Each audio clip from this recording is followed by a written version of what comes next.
Hello, this is Alex from LearnBeachVolleyballFast.com, and this video is the continuation of the problem-solving philosophy video. And to be honest, if you haven't seen the first problem-solving video, this video is probably not going to make so much sense. So if I was you, I would go and save yourself some time and understanding and go and watch that first video first in that case. Both of these videos are sort of kind of deep, kind of nerdy, kind of very valuable once you take the time to actually watch them and understand the concept.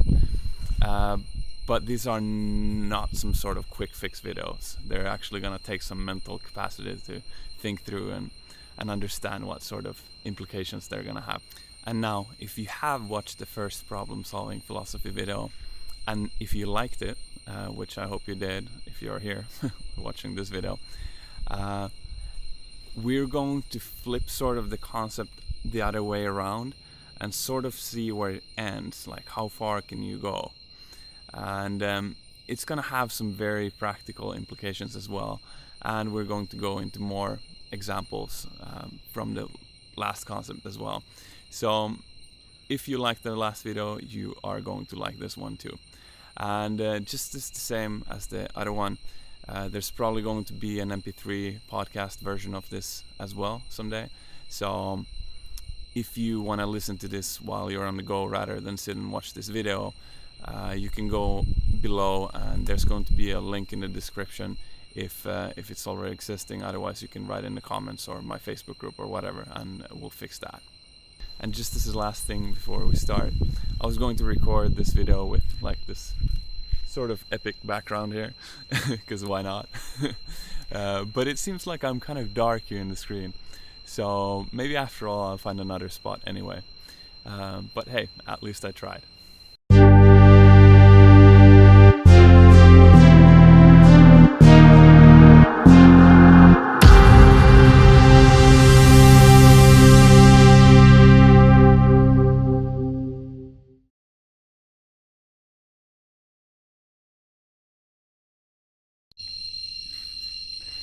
So let's add a small mini sports psychology lesson to this thing.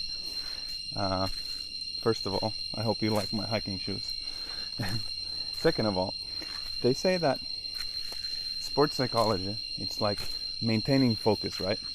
Because if you're playing the game and you lose your focus, you start thinking too much about irrelevant things, well, then you can't play the game as fully anymore. So maintaining focus is a skill that we can train and practice, and the better we get at maintaining focus, the easier it will be for us to maintain focus in the game. So one way to practice it is actually doing weird stuff like this, hiking down like steep shit in flip-flops. Because what happens is that right now, if I focus too much on other stuff than the relevant, like where I'm putting my feet, well, I'm gonna slip and hurt myself. So this basically means that whenever I'm doing this, I'm forcing myself to stay focused, and by doing that I'm actually training my brain to stay focused. I hope that makes sense. They say that extreme sports athletes are better at maintaining focus than other people because of what they do. Let's see, where do I have to go? And I think I agree with that. I mean, I was a snowboarder and skateboarder for all my life, and for sure when you snowboard and skateboard, you gotta be present. You can't be thinking about too much stuff like what's gonna happen if I win this game, what's gonna happen if I lose this game, what's the score, what are my friends gonna think when all of this is over, and stuff like that. So let's get back to the video, what we're actually supposed to talk about. But I thought I would add this small little bonus session here live when walking down this mountain. Alright, still on the jungle adventure here, but it's a little bit less steep here and a little bit less sunny. Maybe not the same view, but it will be good enough. And I think we'll be able to record the whole video here. So we are again going to talk about sort of a big concept. And actually, before I start, this concept I learned from a person called Leo, who has another YouTube channel called actualize.org.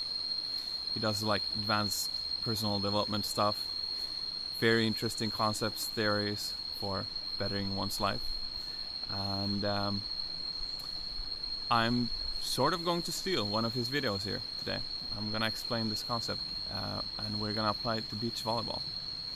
And we're also going to apply it to the previous problem-solving philosophy video because it's actually sort of the same concept, but it's like flipped upside down, and which will lead to this sort of like mental understanding that is very cool to have and that we can use to solve a lot of problems and understand root causes of many problems that we're gonna have in our volleyball careers. So this concept is called systems thinking. And systems thinking, what does that mean? I think that can mean a lot of different things actually. But here it is talking about how systems want to stay the same. So I need to give you a few examples here. My body is a system. And the system wants to protect itself. It wants to stay the same. So if I go and cut myself and I get a wound, what does my body do? My body wants to heal. It's going to heal. My body will fix the wound, and which leads to my body actually being the same as before something happened. And this is no magic so far. But the interesting thing is, if I want to change the system, if I want to change my body, I need to recognize that my body might actually be trying to protect itself. It's actually trying to make me not be able to change it. Because even if I want to change it by cutting myself a cut here, my body's gonna go like, no, there should be no cut. I'm gonna fix myself. I want to be the same as I was before. So, where do we have more systems? One system is our mind, our ways of thinking, our psychology. It's a little bit let's say it's a little bit strenuous. It takes a little bit of work to do psychology, to actually think about your own thinking. Because your thinking, the way it currently is, it wants to stay the same. Because that's what it perceives to be the easiest. Another system that wants to stay the same is your volleyball community, your volleyball club. Your volleyball club or community is a system that consists of many people with different relationships in between, with different maybe traditions, maybe yearly events, competition groups, training groups, ways to recruit new people, all that sort of stuff. So you have to see that your volleyball club is this organism that actually has a lot of moving parts. But they've been moving together for so long so that they're synced. They're in the system that wants to stay the same. I think the word for that is homeostasis. It's this balanced system. It's a balanced system where everything just works. It has balanced out, and so it stays the same. Another system is your volleyball technique, but we'll get into that a little bit later. Now let's actually look at the problem here, because so far, yeah, we understand this is a system, but we maybe don't see yet how this applies to really anything. So, if we want to get better at volleyball, which I suppose we want since we're here, that means that we have to change something. We have to change our technique. We have to change our relationships within this volleyball club. We have to change maybe our psychology, how we react when certain things happen in the game. We have to change, otherwise we're going to be the same person. And if we're the same, nothing's going to change. We're going to be stuck where we are. We're not going to progress. So, the system, we said, is self-preserving. It wants to stay the same. Actually, I need to add one more system because it's going to be easier for me to explain this concept in that system. Society. Let's say I have a city here, and there's a police station, there's a supermarket, there's a street, and there's a park. Society is also a system that wants to stay the same, and the city sort of stays the same all the time. So if I realize that, hey, I want to change the system, I want there to be no parks in the city, I can use force, brute force, and go and maybe get a bomb or something and put a bomb in the park and blow it away. So tomorrow there's no park in the city. What's then going to happen with the people that live in the city? It's a system. It wants to self-preserve. They're going to fix the park. So a few months or a year later, there will be a park again. Which means that my intention of changing the city didn't work out. Because I did not understand that it's a system that wants to self-preserve.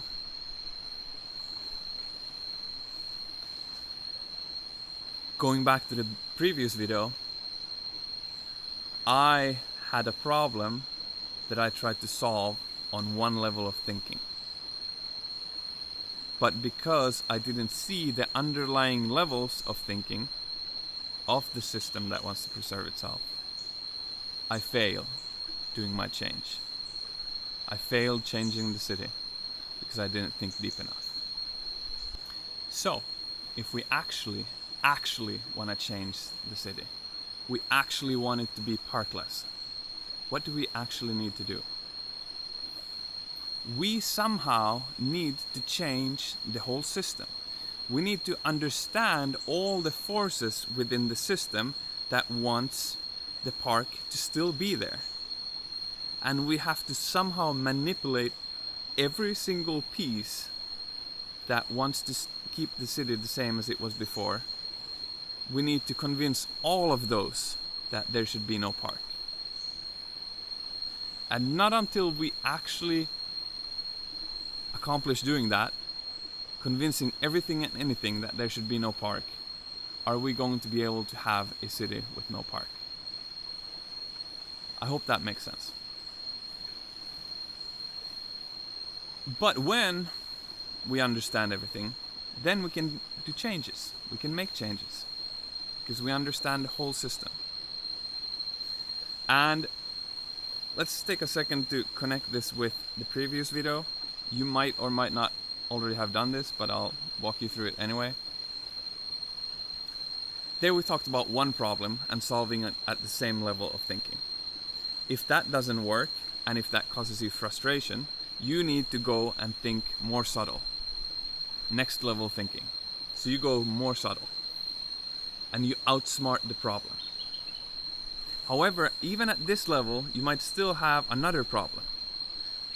That means you have to outsmart that one. Still have a problem, you need to outsmart that one.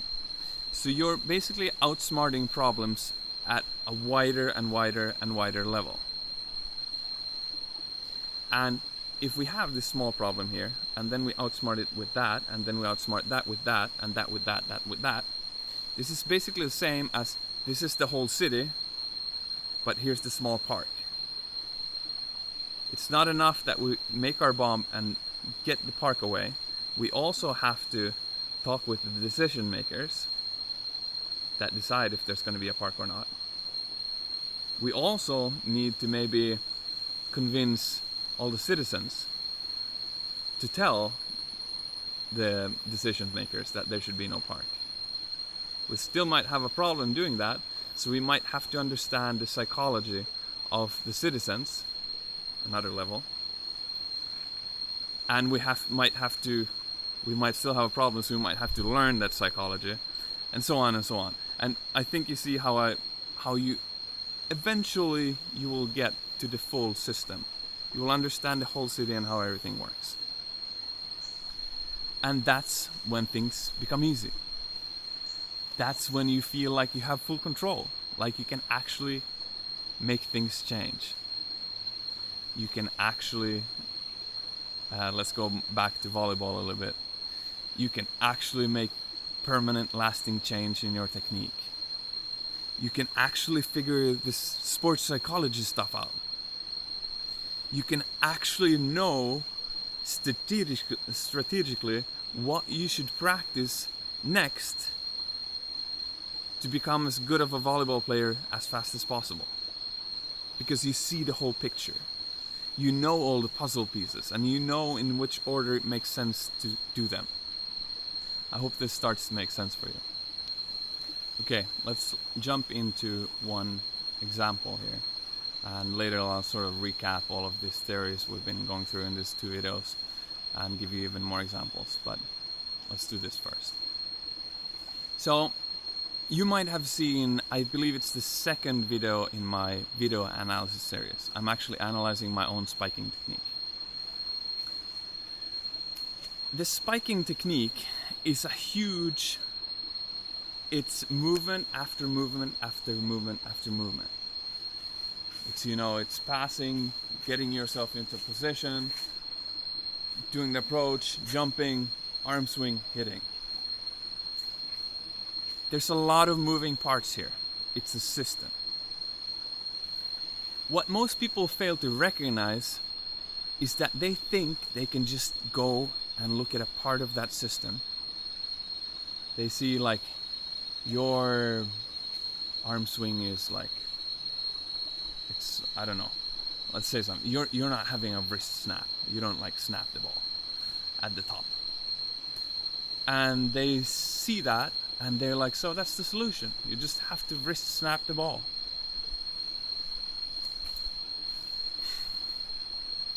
But it's the system. And we cannot always just go and fix a part of the system. Because there might be underlying reasons. There might be something all the way back in your approach that happens like half a second before your arm swing.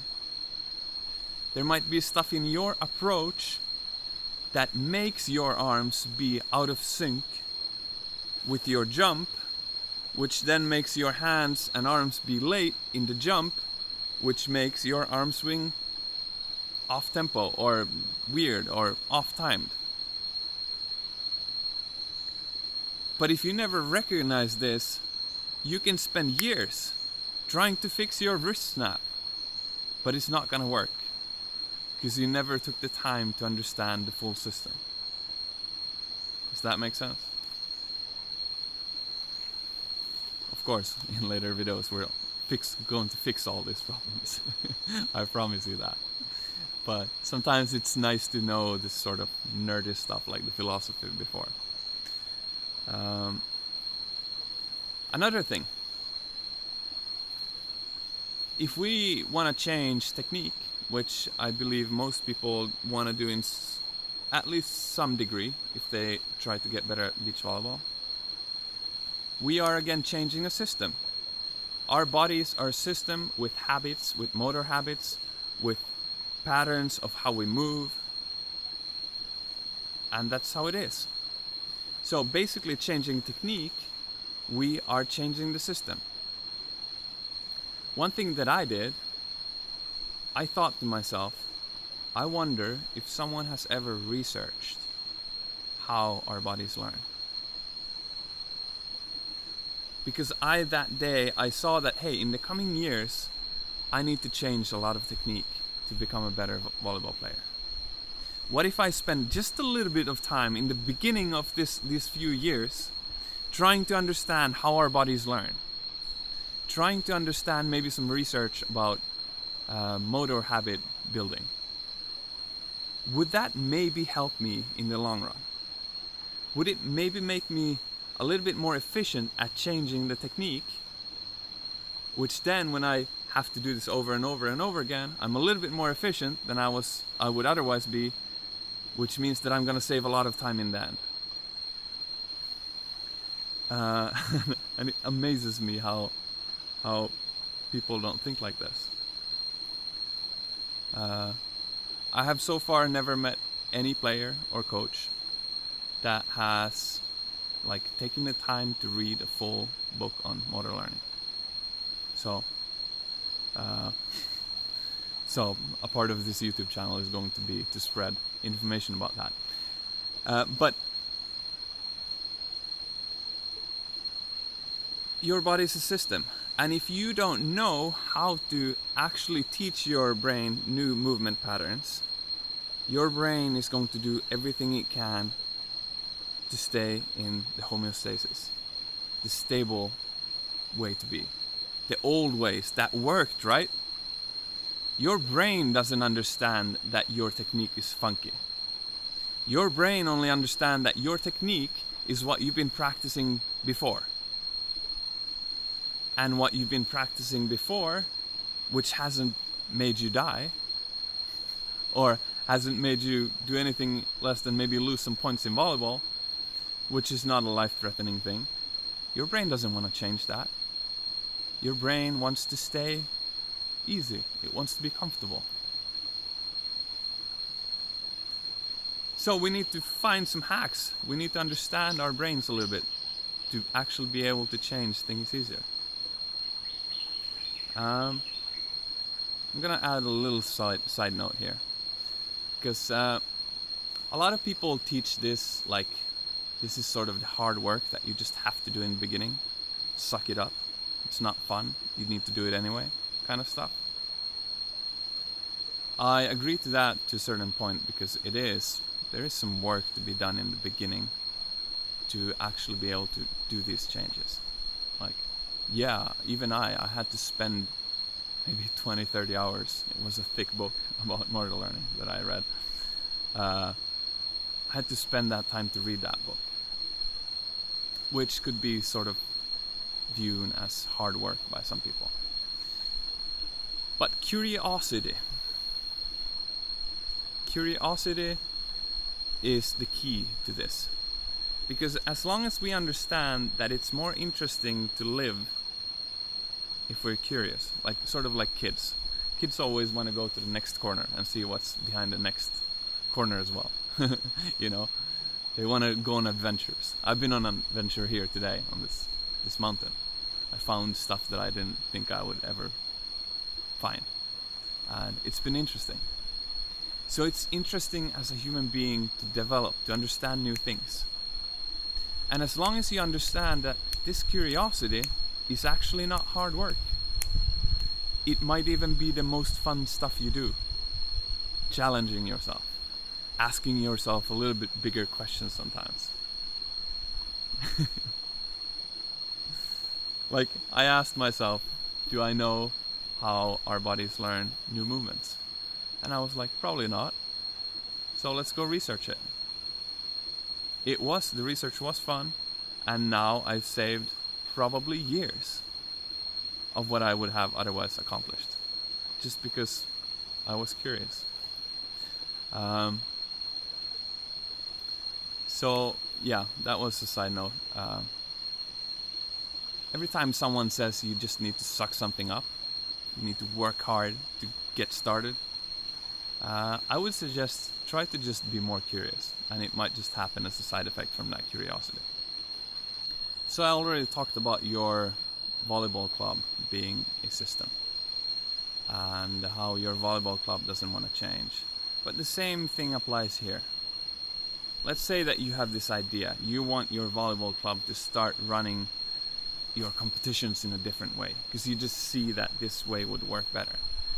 And you can go on one level and tell everyone like, hey, this is how it has to be, and the system's probably gonna wanna keep itself the same, and your ideas are gonna be put down, and nothing's gonna change. So you can go and think the next level deeper, come up with a more sophisticated, more subtle solution.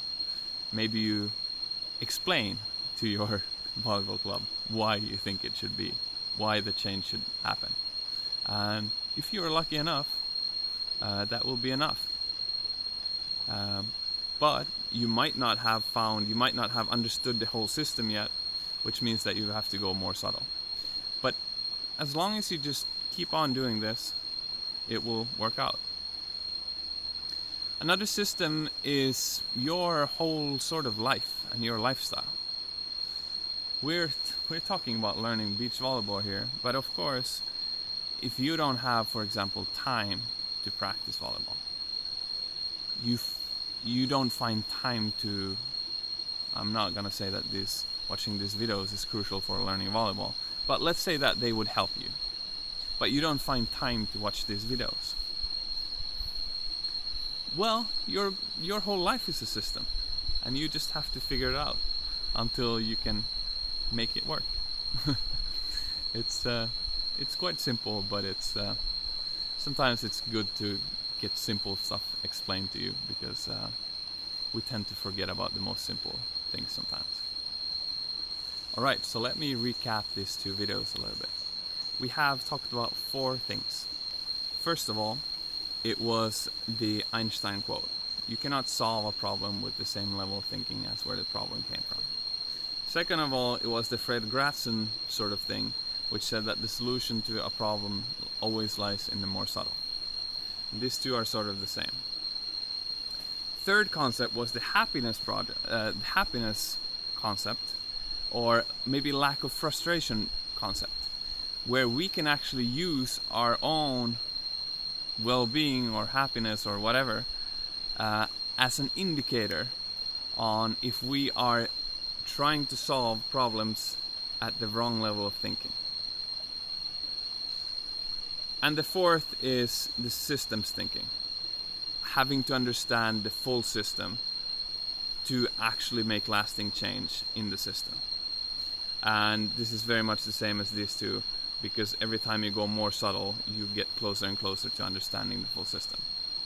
So that actually means that this third one, the happiness concept, also means that if you are frustrated about something in volleyball or in life, basically means that you haven't understood the full system yet. And you need to keep on getting more subtle solutions until you understand the full system, and then you will be happy. And life will be good. You will be happy and things will work out. So yeah, that's sort of all the 4 and how they connect to each other. One more example. This is more kind of for the coaches out there that might or might not be listening to this video.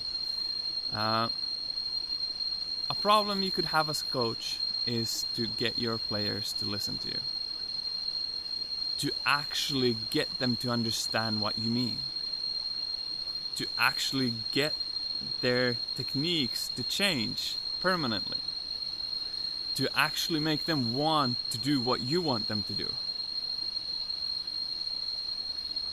And this is, again, it's just not, if people don't listen to you, you simply don't communicate in a way that they want to listen to you. You simply haven't understood how the natural way to explain things so that it makes sense for people is. Might sound harsh, but that's the way it is. And fortunately, all of this you can learn. And it's funny, I'm recording here this video, and I don't know if anyone's gonna watch this video. I hope, maybe someone. And I hope I explain things so that they make sense. But of course, I'm not perfect either. We're all in this process. We're all trying to get better. But at least there's a few concepts that I know. There's one. It's It's a book called Start With Why by Simon Sinek. It basically explains that a lot of people are good at explaining what to do. Like, a lot of coaches are good at saying, like, hey, today we are going to practice passing. There's nothing difficult about that. Some people also explain how to do it, which is a little bit better. So that would be like, hey, today we're gonna practice passing and we're gonna do it this way. And then you explain some sort of technique, concept, whatever. What very few people do though is go all the way to why. Because we humans are, we want to make sense out of things. We want to know why we should do something. So when I coach, I try to start with explaining, like, sort of my basic why I believe in something. So I give people a concept or something of how I think it should be and why I haven't seen anything better. Then I show them how we can do that, and then I show them what we do. And I know that people that have led me this way, they've gained a lot more respect for me, and I've been way happier listening to them, and I've gotten way more results from doing what they suggested me to do. And it seems to work the same when I coach people, which is crazy awesome. But you can go and watch even Simon Sinek's. He has a TED Talk. It's very big, where he explains this concept, and he's a good person to listen to anyway, and more stuff too. But basically, these are all skills that can be learned. And if you ever find yourself frustrated when you coach people, that only means that there's something that you haven't understood yet. But you should actually get excited. This is something I forgot to talk about. You should actually get excited every time you get frustrated. Because once you go through this loop, once that you get frustrated, which makes you understand that, hey, now I need to think about something more subtle. I haven't figured this out yet. Then you go and do that and you figure it out, and you reach a breakthrough because of this. You actually become a completely different person that has more solutions to problems than before. After you go through this loop a few times, you actually train your mind to see that frustration means you're on the verge to a breakthrough. So every time you get frustrated, you know that you are this close to becoming a way better coach or player or whatever.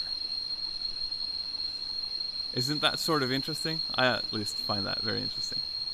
And it's cool. And you have to remind yourself a few times when you get frustrated about this concept. But once you start doing this more and more, life becomes really awesome, because it's like, yes, I'm frustrated again. I know I'm gonna learn something in these next few days when I take the time to look at this problem deeply enough. Alright, maybe that's enough for today. Could, as always, go 15 times deeper in any direction. But this is a good length for today, I guess. And there will be more videos in the future. There will be probably even more nerdy ones someday. These last ones, the problem-solving philosophies, have been... I wanted to run the experiment of going deep and seeing how people would... if people are receptive or not, or... yeah, we'll see if people end up liking these videos or not. But of course I will also go more practical, more shallow, more technical.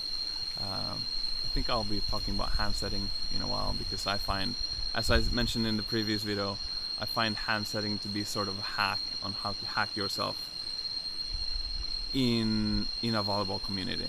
You get access to better players quicker by learning to hand set. So if one is supposed to learn to hand set one day anyway, I might think it's good to do it as quick as possible, because you can practice it alone. You don't need anyone to practice it. and it's gonna give you access to better people to play with and practice with. So yeah, we'll probably be talking about hand setting here soon. So the last few things is, as always, click the like button for me if you like this video. That would help me. Subscribe to the channel if you want more stuff in the future, and please join my Facebook group if you want as much as possible. We are going to have discussions in there.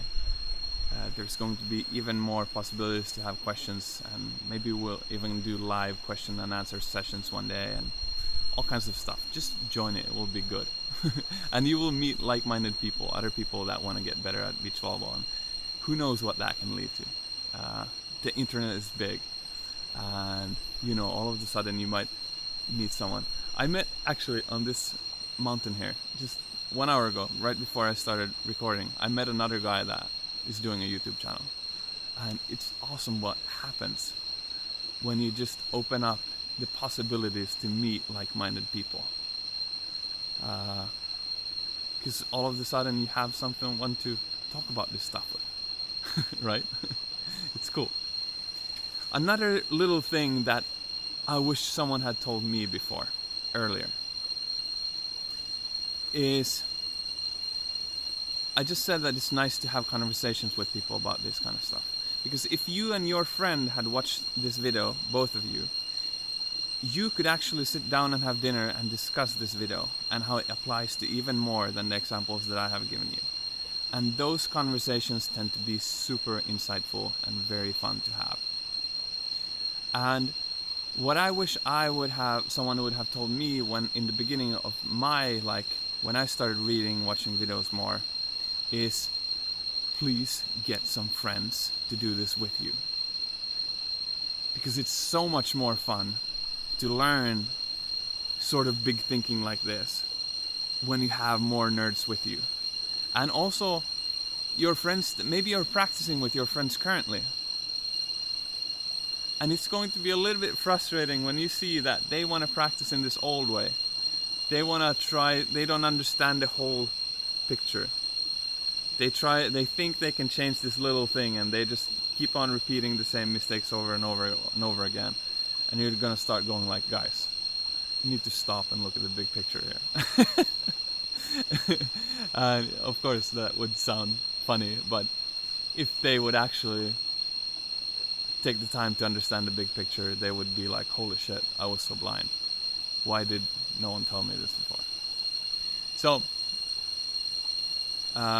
that's basically the long way of saying that I think it would benefit both you and me if you shared these videos to your friends, and especially people you want to train with and you think can have a big impact in your future volleyball career. Because we are dependent on contacts, right? We cannot, if we even need a partner, it's a couples game, beach volleyball is. You cannot do it by yourself. So the more people you have that are sort of thinking sort of like you, the easier it will be. I'll be completely honest, starting this YouTube channel is a part of that strategy for me. Because here I am talking about weird topics for long minutes.